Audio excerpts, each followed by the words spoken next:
Okay, great. All right, thank you so much. All right, so again, our third and final speaker is Ron Clark. Ron is the executive director for Kairos Church Planting Support. He has been in ministry for over 35 years and has planted 2 churches and developed leaders throughout the country. He is an adjunct instructor for George Fox University and Portland Seminary, and is the co-chair of the Pacific Northwest Society of Biblical Literature's World of Early Christianity and New Testament Scriptures section.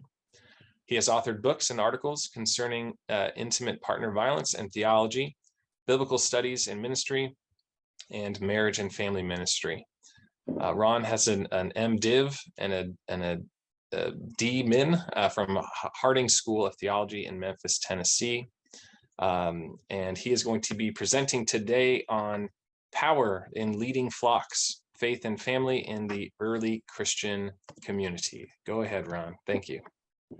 Thank you, John. Yeah, a lot of my PhD colleagues ask, what's a D-Min? It's a doctor of ministry, or I just tell them I have a demon. So thank you, Barbara. What a great talk. I really enjoyed that. I'm thankful to be able to present here with Saving Ancient Studies. I'm all in. I've got my mug, but I'm not wearing my COVID mask, so for obvious reasons. So I am excited about this and thankful for the opportunity to share.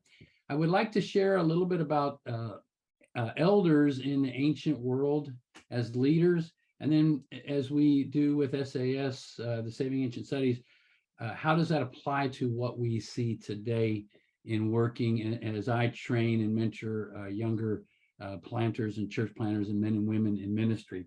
We call this power in leading flocks.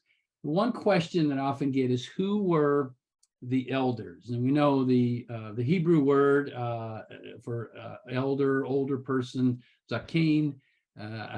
As we always say when we teach Hebrew, when you get old, you use zaken, right? So that's how we remember elders, gray beard, heads of clans. Elders were important people, but also it was an office. It was a leadership position.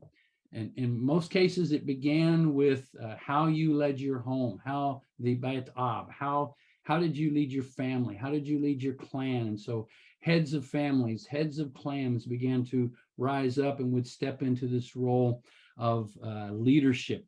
Henoch Reviv, a great book on elders, mentions that in Israelite communities, especially during the monarchy, elders had a little more authority and a little more power than in the rest of the ancient Near Eastern world. And we will see this when the monarchy, of course, crashes, they go into captivity. When you read Ezra and Nehemiah, the elders take on a really very important role, because all you have are elders and priests, and then, of course, a few scribes. But elders play this important role in Israelite community much more than in other places in the ancient world.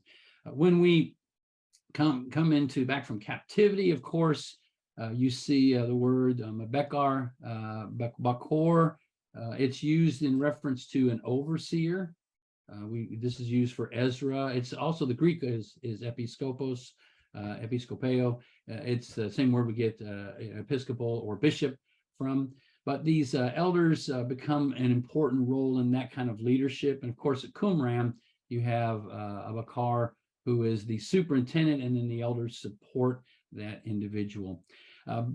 Elders were not just older men, older women in the sense, but they were a position of authority, position of leadership, position of influence. Now, how did they get their authority? How did they get their influence? Well, when you read Job 29, it's a great story about a man who has this position of leadership, and he shares being at the gate, the city gates, and everybody listens to him, older people, younger people, nobles, and so forth.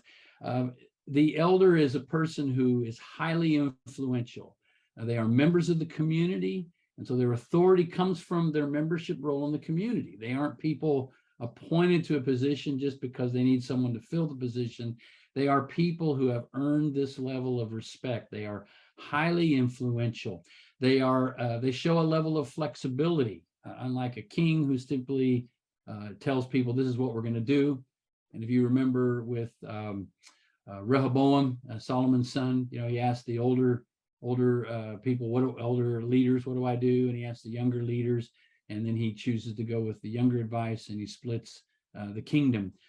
They are negotiable. Their role is to negotiate, to dialogue, to sit at the gates and discuss Hakam, Mishpat, justice. And we see this again with Job, as he describes sharing this wisdom, sharing this justice. And then they reflect Yahweh's leadership. That's another important part. At the end of Job's dialogue, he talks about being like a king among his people. I comforted the mourners. It was this idea that as a leader, I was not really over the people. I was actually with the people, among the people.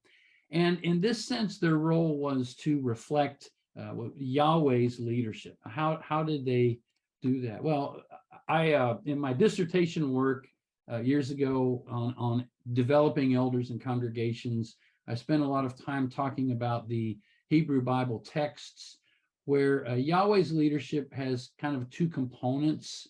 And that's not a hard rule, but just kind of this idea that, first of all, there was this organizational model of leadership. You see the word pakad, oversight, visitation, appointing. It shows care, it shows concern. It's all over the Hebrew Bible, definitely in the prophets, where Yahweh, pakad, it just shows this level of care and concern. Yahweh knows the people. Yahweh sees, sight. Yahweh hears what's going on, and Yahweh keeps stressing, I know what's going on. I'm among you. Yahweh sending and appointing and developing. And there, bakar, care and concern.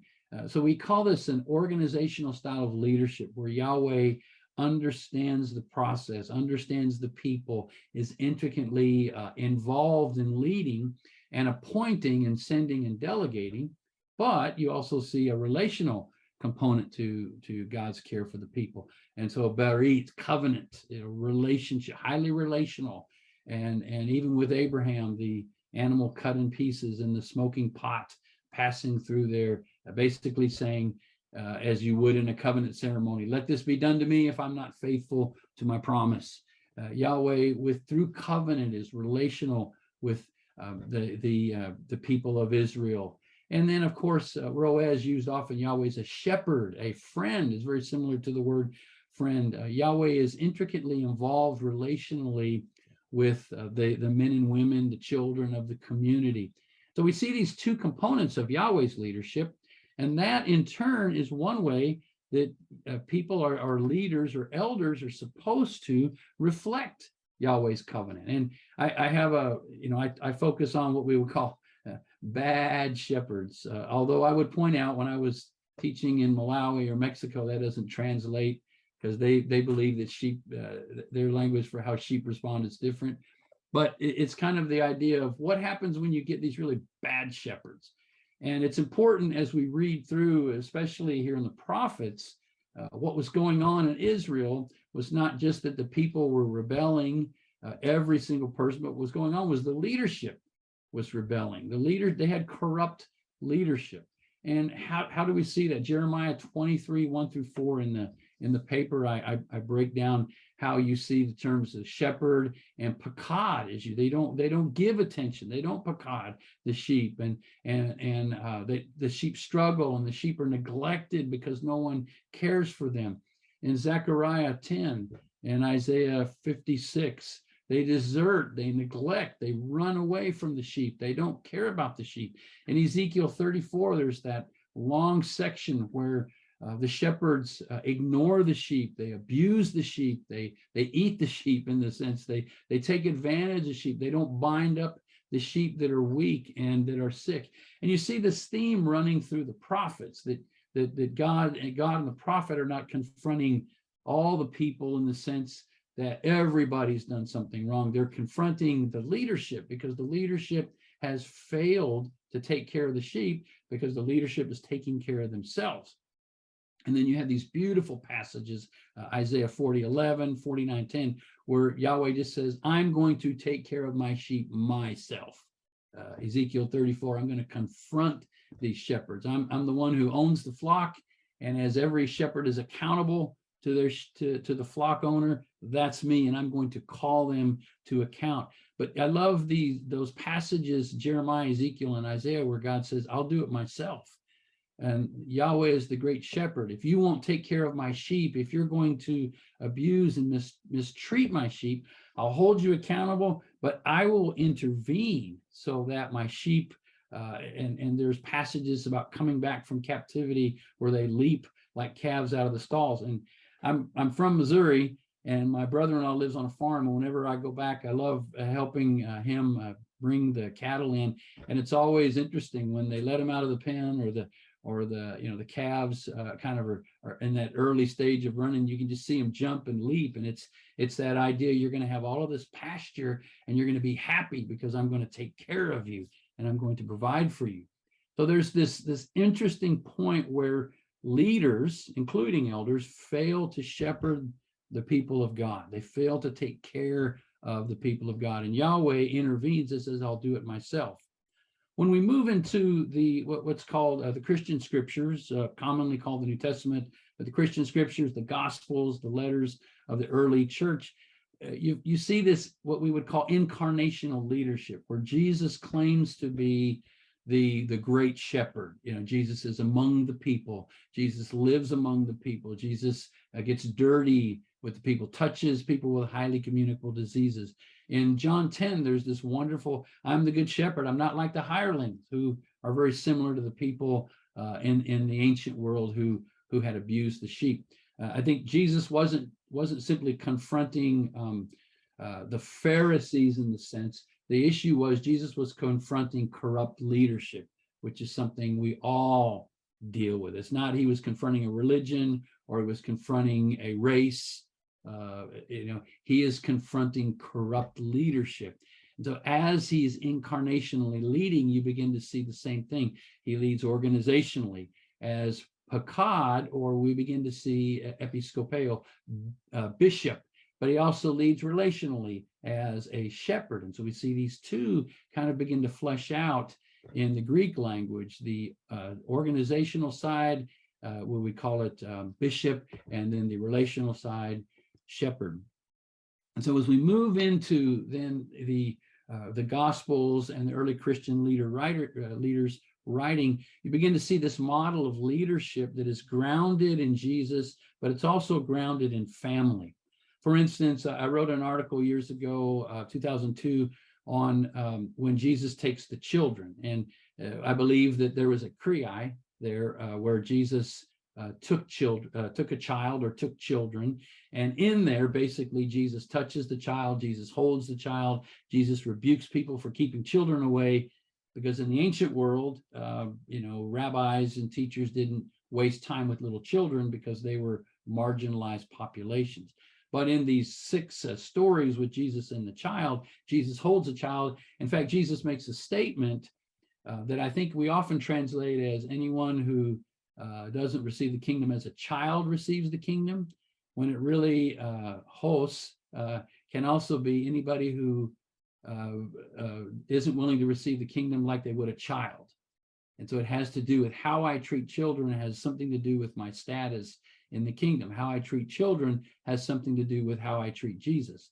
And that kriai is there to say that leadership involves this intimate relationship with marginalized populations. And that's going to be important as we move on to the end of this. Marginalized people who are in need. That leadership is not about power. It's actually about embracing the powerless. A second point is, it's interesting to me that in 1 Timothy 3, Paul seems to intentionally choose, at least in my studies, Paul seems to intentionally choose a different word for bishops or elders managing their household. The typical word is oikonomos, oikonomeo, which is what the Greek philosophers tended to use. You manage your household, which meant, at least in Crete, for example, your wife manage the household for you. In other cultures, you hired out a slave, oikonomos, as we read in the Gospels, to manage your household affairs. And then you're out in public doing what wealthy people do, with others managing your household. Paul uses the word proestemi, which means involved. It also means a patron, caring for people who are in need. But Paul intentionally uses this word, and he uses it 3 times. How can a person be involved in a church if they're not involved in their family? And Paul seems to be moving, I believe, in 1 Timothy 3, that leaders have to, again, be the ones who lead their Beit Ab, but they're people who are intimately involved in their Beit Ab. And from what we, I did an article on that back in 2006 on how Paul uses that word, because in the ancient world, typically dads did not get involved with their families. We have these writings from those raised by slaves or childminders who felt more affection for their childminders than they did for their parents. They hired out wet nurses to nurse their children.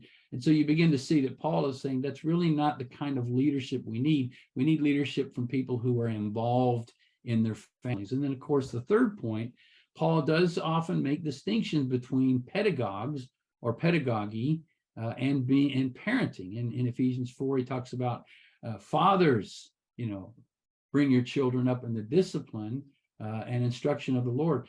He uses a term of nurturing there, like he does for husbands loving their wives. 1 Corinthians 4:15, he talks about, do I come to you with a stick, or do I come to you with love? That's in reference, you have many pedagogues, but you only have one father. There's this idea that Paul is pointing out that a true parent, or a parent that I think the Christian community was to look to, is one who operates out of love, out of compassion, out of nurturing, out of caring. And then again, of course, First Thessalonians, we as apostles, we were like a nursemaid among you, a wet nurse, may be another term for you. And then later on, he says, we were like fathers, we were encouraging and strengthening you. So there seems to be, as the Christian movement begins, this modeling of leadership being family-oriented, involved in family, connecting with people, embracing what we would call marginalized or outcasts. And so as we move into today, one of the things that in my book, I talked a lot about many of the leadership models that I see in church growth and in training leaders for churches. In many cases, we're still using stuff that's based on a military model, where we have to have a hierarchy, and there has to be command. And even when I was in Colombia, South America, a lot of the churches there were really hung up on this authority. We need to have authority, and we need to get authority in, and then we need to submit to authority. And this was 2019, and so I kept being asked, America has a problem with authority. And I said, no, America doesn't have a problem with authority. America has failed authority. We have authority that has hurt us, and working in domestic violence, child sexual assault, working with houselessness, and teaching students who share with me a lot of intimate details about their experiences in churches. We live in a country where authority has ruined people. I would say we're probably much like the prophets, where Yahweh is saying, if you're not going to do it right, I'll do it myself, because you're hurting people. So we have military models in some situations of a hierarchy, and it's a command and respect. We've moved to business models. And many of our churches operate with a CEO and the elders, or a board of directors, or the deacons, or whoever. And so leadership just basically is making decisions, and you have one person in a position of power. Sometimes this works. Often, if you're aware, if you've read many of the situations that have come on in many mega churches, where we've had CEO type pastors, rock star pastors, as Alan Hirsch uses, they have violated sexual ethics, they've hurt their family, and they've taken advantage of the flock. And so we've begun to see that there's been all of this breakdown and struggle. If you haven't listened to the Rise and Fall of Mars Hill podcast, I would suggest that's a perfect one about that sense of power in some of the mega churches, and how it's hurt a lot of individuals and traumatized many. But a lot of the churches are using this growth, profit, success. Let's see how big we are, how much money are we making, and so there's a different type of management. It's not a proestemi management; it's an oikonomos management. Get the best for the leader. We've seen churches and leadership move to consensus, which is helpful in some ways. But one of the issues I know in the domestic violence type of world is that many of when you get a corrupt leader in, they can manipulate a whole group of leaders. And so there's this, well, we all got to have consensus. We all got to agree together. And sometimes there's to quote Robert Sutton in his book, a great book on business leaders called the no asshole rule. It's offensive, but he uses that term so we know who you're talking about. We cannot let bullies stay in a position of leadership. And sometimes these consensus forms do not confront those who are manipulating and corrupting power. Why is this so important today? And I think, I've made some illustrations of what we see. But I know in ministry, we're reaching people, first of all, who are dealing with parent wounds. We have young men and women in our churches, older men and women, kids in youth ministries, campus ministries. You're reaching out to people who have, we would say, father wounds, whose fathers have been distant, or fathers have been abusive, or fathers have been controlling, or mothers have been controlling. And so many of these younger individuals come into these congregations with parent wounds. And when we do leadership trainings, we talk about if you're not intimately involved in your family, if you're not working in your family, if you're not well respected by your community, you're going to further open these parent wounds that so many young men, older men and women struggle with, or they're going to take advantage of them. There are individuals who would say a big part of how you get the job done is you find somebody with a father wound and you drive them hard. Survivors of abuse and so forth are coming in. We're seeing a high rate of internet pornography and addiction coming into a lot of younger people in colleges, sexual assault and so forth.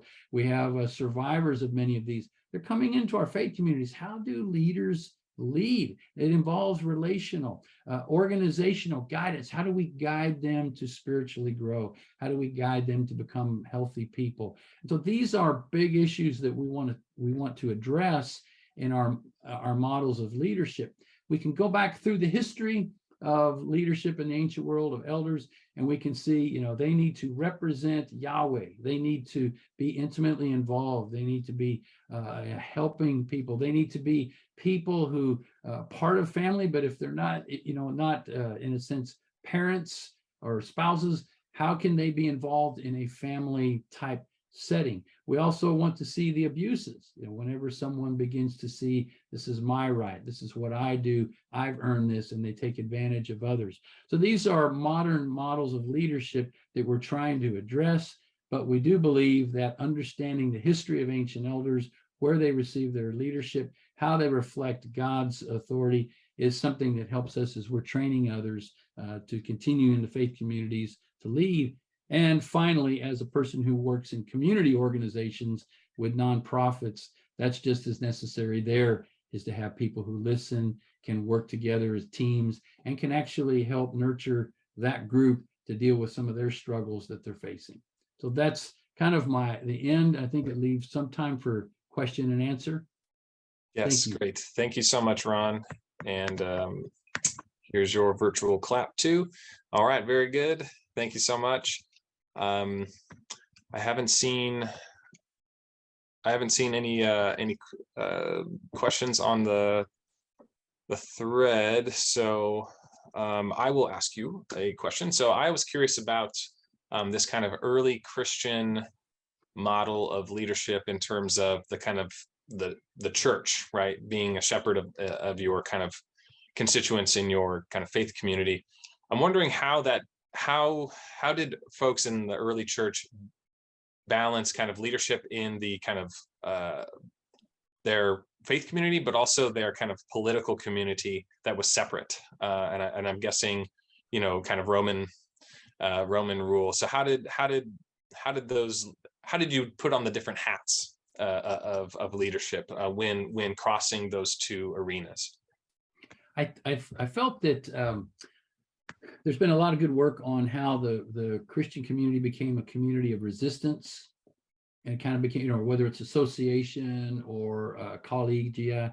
And so if the faith community, if I would say we are a form of resistance, then in many cases we're looking out to patterns of leadership, and we're saying, that's not how it's going to be here. Or as Jesus says, the Gentiles lord it over others, not so among you.